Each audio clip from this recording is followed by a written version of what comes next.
Bonjour à tous et bienvenue sur cette nouvelle vidéo. Donc aujourd'hui, on va faire une vidéo sur Kering parce qu'il s'est passé quelques petites choses. Donc j'avais déjà fait une vidéo sur Kering il y a 7 mois où je disais que pour moi, Kering, je reste à l'écart du dossier. À l'époque, il y avait beaucoup de gens qui pensaient que éventuellement, comme ça avait beaucoup baissé, c'était peut-être une opportunité d'achat. Bon, après, moi, je pensais pas ça, hein. Si vous voulez réécouter la vidéo, vous verrez. Je disais que je trouve que Kering souffre de problèmes structurels comparé à LVMH et tout ça. Donc je disais en gros que je préférais rester à l'écart du dossier et j'ai plutôt eu raison parce que si on compare, à partir du moment où j'ai sorti la vidéo jusqu'à maintenant, il y a eu une baisse supplémentaire de l'action. Hem, bon voilà, donc si, je parle de ça aujourd'hui, c'est parce que on a eu une annonce, ce matin, de la part, de la presse en fait, qui nous a informé que, on va le voir tout de suite. Voilà, Luca de Meo, c'était le PDG de Renault, qui va donc quitter Renault pour aller chez Kering en tant que directeur général.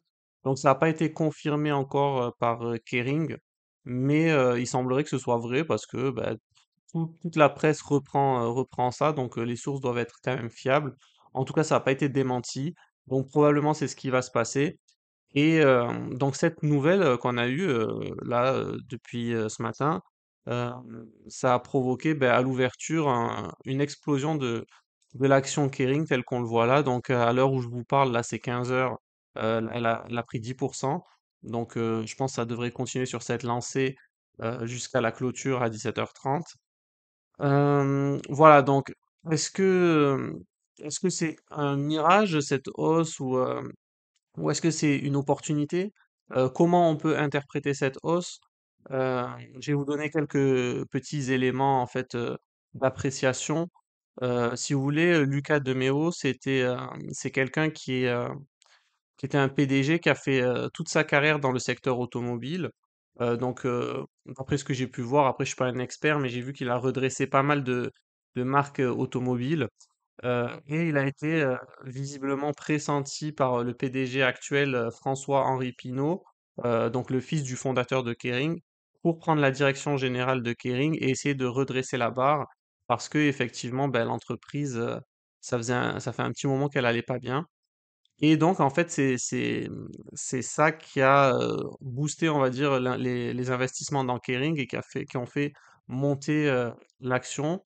Voilà, parce que les gens se disent aussi que ce Lucas de Meo, il a dû avoir, des contrats de rémunération basés sur la performance de l'action et que donc, maintenant ils mettent leur, confiance en lui pour faire ce qu'il a fait chez Renault, donc des heu, augmenter la valeur de l'entreprise.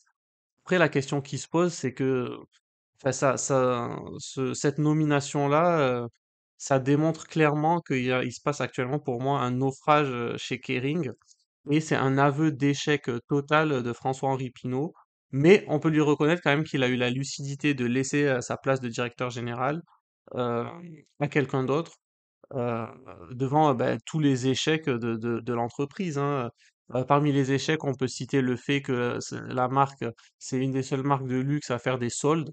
Donc, soldes et luxe, c'est assez incompatible. Là, regardez, je vous montre tout de suite.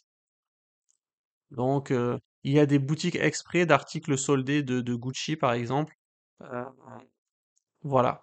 Des boutiques qui s'appellent Gucci Outlet sont autorisées à vendre des articles soldés. Bon, ça, vous trouverez pas chez Hermès, par exemple.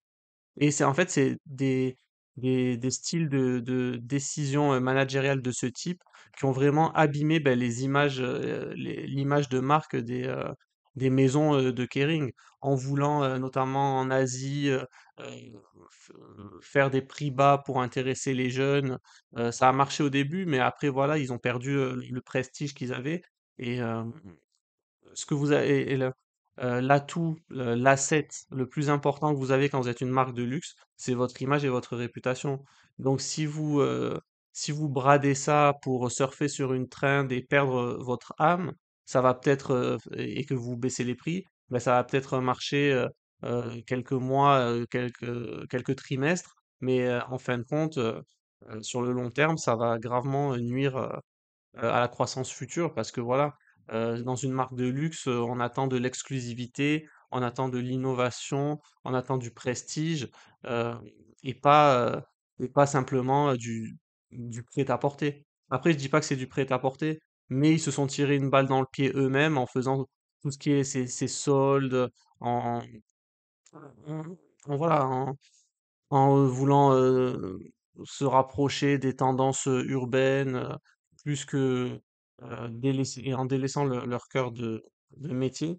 Mais, voilà, bon, après, et donc voilà, les gens, ils pensent que maintenant, monsieur Deméo va sauver la barque. Pour moi, c'est quand même, pas si évident que ça, parce que même s'il a fait des bons trucs dans l'automobile, c'est quand même un secteur qui a, pour moi, strictement rien à voir avec le luxe. Effectivement, voilà, c'est dans l'automobile. Après, je connais pas son action exacte, mais s'il a redressé Renault, j'ai vu que c'était parce qu'il y avait des plans sociaux. Donc, il a aussi réduit les charges d'exploitation à travers les suppressions de postes. Il a dû rationaliser les coûts et tout ça. Mais ça marche bien dans une entreprise industrielle. Mais une entreprise de luxe, pour moi, c'est vraiment bah, de l'intangible. C'est, comme je vous dis, c'est réputationnel. euh, voilà, c'est la tradition, c'est le prestige, c'est certaines valeurs aussi qui sont véhiculées. Donc, je sais pas, franchement, je suis un peu perplexe face à ce profil qui a été recruté. Déjà, est-ce que bah, c'est déjà bien, comme je disais, que François-Henri Pinault, ce bon à rien, laisse ça. Non, je rigole, je suis un peu. Non, j'exagère quand même. C'était une blague.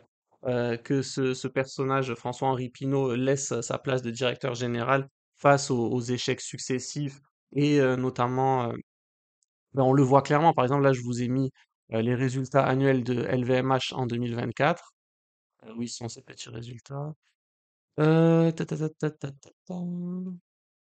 Voilà.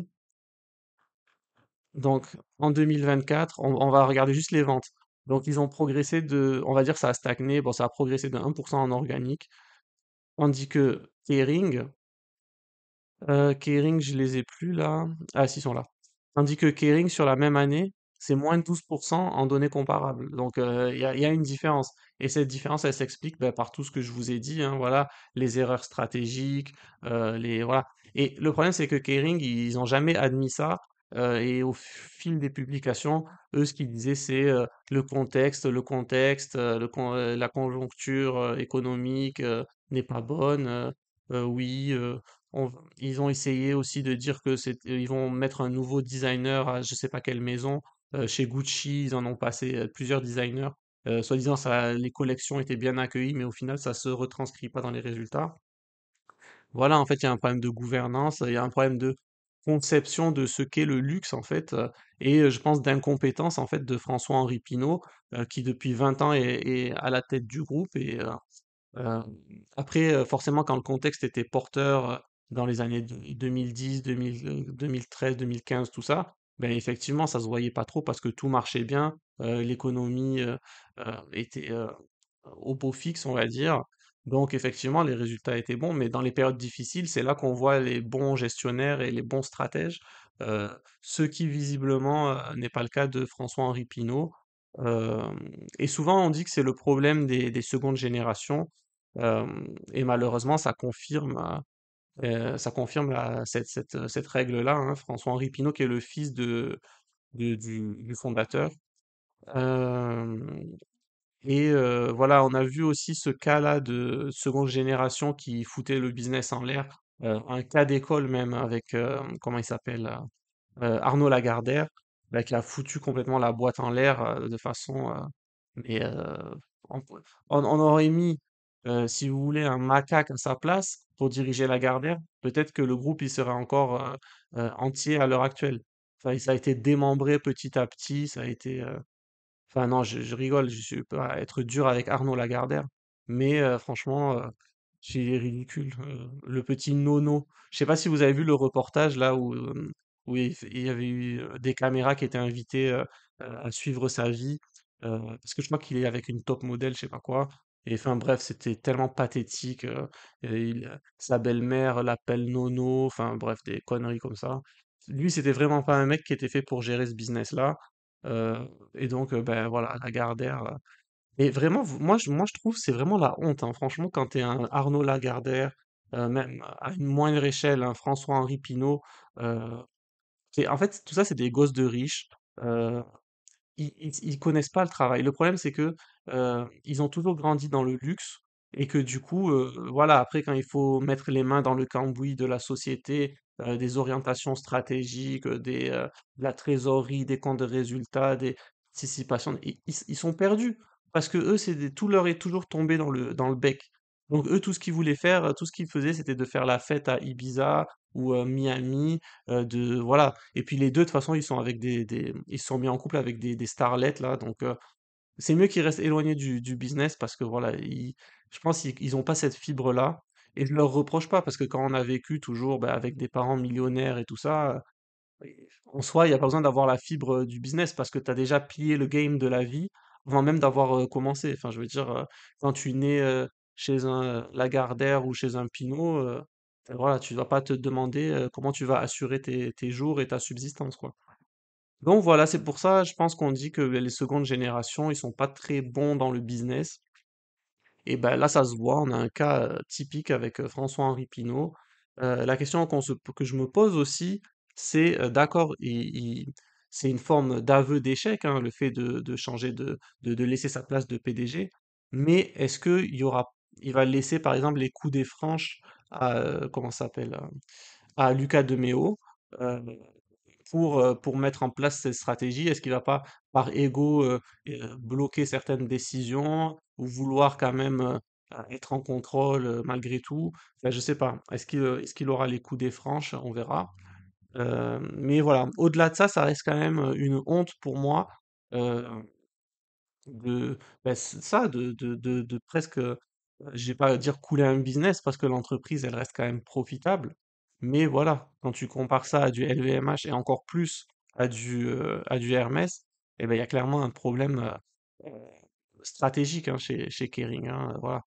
Et, euh, et ça éclate au grand jour avec ben, presque la démission de François-Henri Pinault euh, du poste de PDG. Voilà, donc c'est ce que j'avais envie de vous dire. Et du coup, ben, on verra bien. On verra bien comment ça va évoluer. Mais vous aurez compris que moi, même cette hausse de 10%, ça va pas du tout m'attirer sur le dossier Kering à nouveau. Je maintiens ce que j'ai dit il y a 7 mois. Pour moi, Kering, c'est pas du tout une boîte d'avenir, même dans le luxe, parce que il y a eu trop de tergiversations, de changements de designers qui n'ont pas marché. En fait, ils comprennent pas que pour voilà, rabibocher leur image, déjà ça prendra du temps, très très beaucoup de temps. Et en plus de ça, voilà, déjà, il faudrait arrêter tout ce qui est outlet, trucs soldés, je sais pas quoi. Mais enfin, je sais pas, ils ont pas l'air de comprendre. Donc voilà. Mais et en plus de ça, Lucas de Meo, il a fait toute sa vie dans une boîte industrielle dans les automobiles plus spécifiquement. C'est un marché qu'on peut pas faire plus éloigné que le luxe, avec une part d'intangible vraiment prépondérante. Donc moi, je suis pas très convaincu par cette nomination-là. Parce que voilà, si tu veux redresser la marque, c'est pas parce que tu vas faire euh, diminuer les charges d'exploitation, rationaliser les coûts, c'est pas ça qui va faire que les clients vont, c'est pas ça qui va faire acheter les clients en fait. Donc voilà, moi je reste bien à l'écart de Kering comme j'ai toujours fait et voilà. Donc écoutez, c'était mon avis sur Kering en tout cas. Je vous souhaite une bonne soirée. N'hésitez pas à liker et vous abonner pour pas rater la suite. Et je vous dis à très vite. Ciao, ciao.